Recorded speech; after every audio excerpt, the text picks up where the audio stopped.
Okay guys, so today we're going to go over some of the new features within the MyOperations app that ties directly into your My John Deere Operations Center account.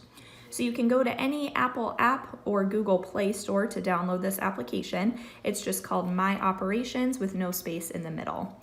Once you open it and enter your My John Deere username and password, it's going to access all of the information that you have loaded on the computer into that Operations Center account.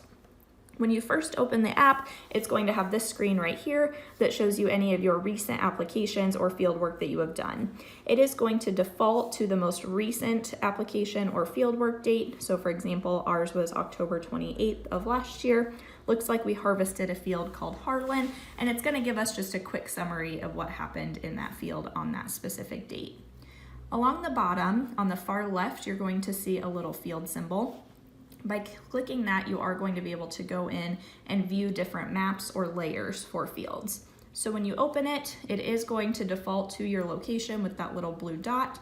To look at all of your fields, come down to this little polygon icon, and it's going to bring in your entire field list. If I wanted to search for a specific field, I can just type that in up at the top, and it will filter my list for me.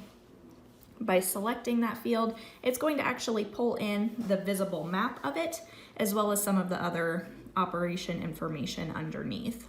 So we can see right here, I am looking at my harvest yield later for 2018 soybeans. If I wanted to change, let's say I wanted to look at seeding instead, I would just go up to the top, select a little arrow, and then pick the application that I want to see. This was a test plot for us here at Horizon Equipment, so you can see we've got some pretty heavy differences there in our seeding rate. So down here where it says layer as applied, you'll see another little drop down option, and it's going to give me all of my different layer options that I have available. So maybe I would like to go in and look at my planned or prescription rate that I had instead.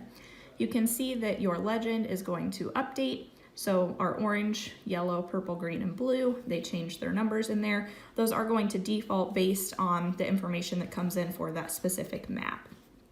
Underneath, I can see that my work type was seeding, my crop was soybeans, the time that I started and completed, and then some productivity and quality information underneath. So for instance, on our quality, because I am looking at a prescription or planned layer, I can look at what my target rate was versus my actual to see how close the planter performed, how many total seeds were used, and then my target count. I'm also able to go in and look at my different variety rates within that field as well. If you can see here, it says view seeding and analyze.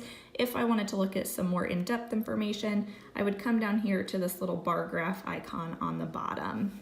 So for right now, it is going to analyze all of our fields for the specific range that we have chosen at the top.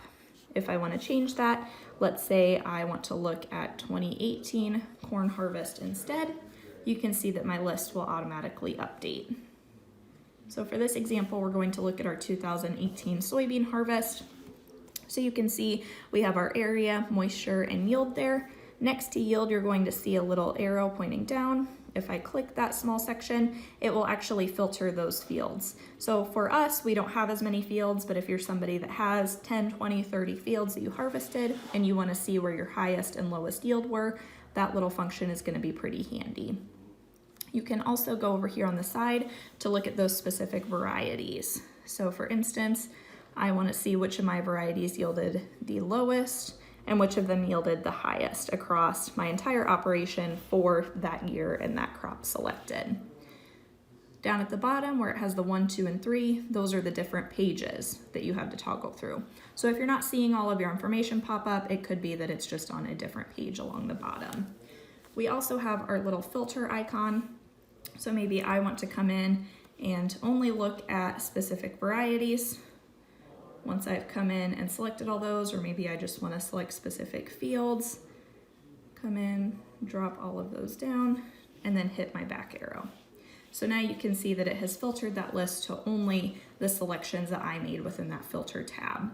If, let's say, I was looking at all 3 varieties, now I only want to look at the second 2, I just click the X.